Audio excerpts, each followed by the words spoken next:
There's a term, once a Marine, always a Marine, but there's also the term, eat the apple, F the Corps.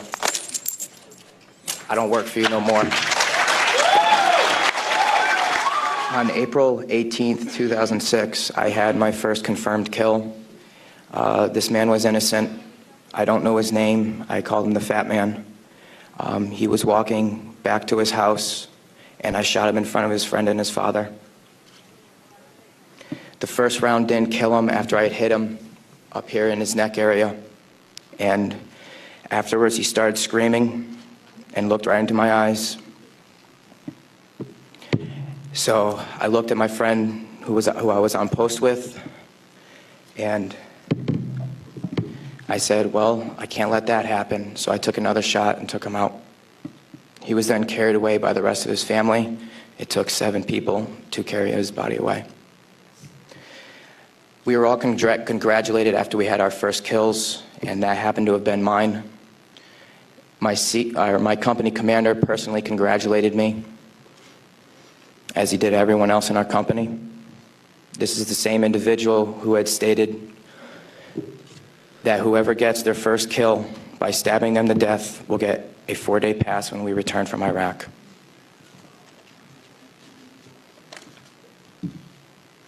There was one incident where we got into a firefight just south of the government center, about 2,000 meters.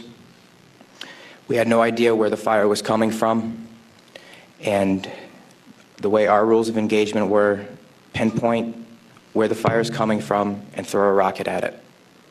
So with that being said, we still didn't know where the fire was coming from, and an 84-millimeter rocket was shot into a house.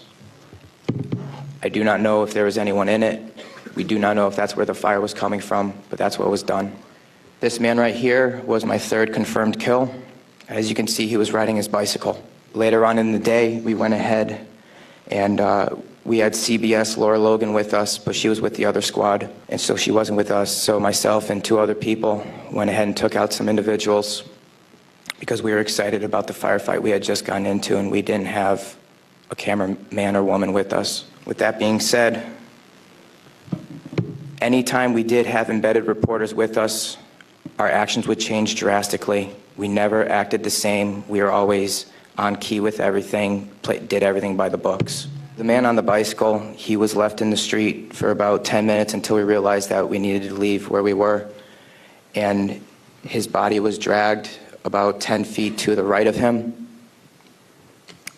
where his body was thrown behind a rock wall and his bicycle was thrown on top of him. House raids. Because we were a grunt battalion, we were responsible for going on several patrols. A lot of the raids and patrols we did were at the night, around 3 o'clock in the morning, around there. And what we would do is just kick in the doors and terrorize the families. That was an image taken around 3 o'clock in the morning through night vision goggles. And that is the segregation of the women and children and the men. If the men of the household were giving us problems, we'd go ahead and take care of them any way we felt necessary, whether it be choking them or slamming their head against the walls. That was one man that wasn't taken, that was taken care of in a very bad way. Because of all the wiring that he had, it would be considered an IED making material. That is the Fatimat Mosque minaret. As you can see, it is written with bullet holes and holes in the top of it. Those were from mortars. This is after one of the guys in a weapons company had gotten shot. This is a way that we would take out our aggression.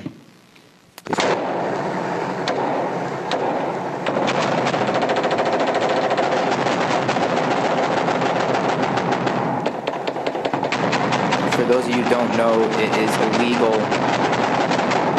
to shoot into a mosque unless you were taking fire from it.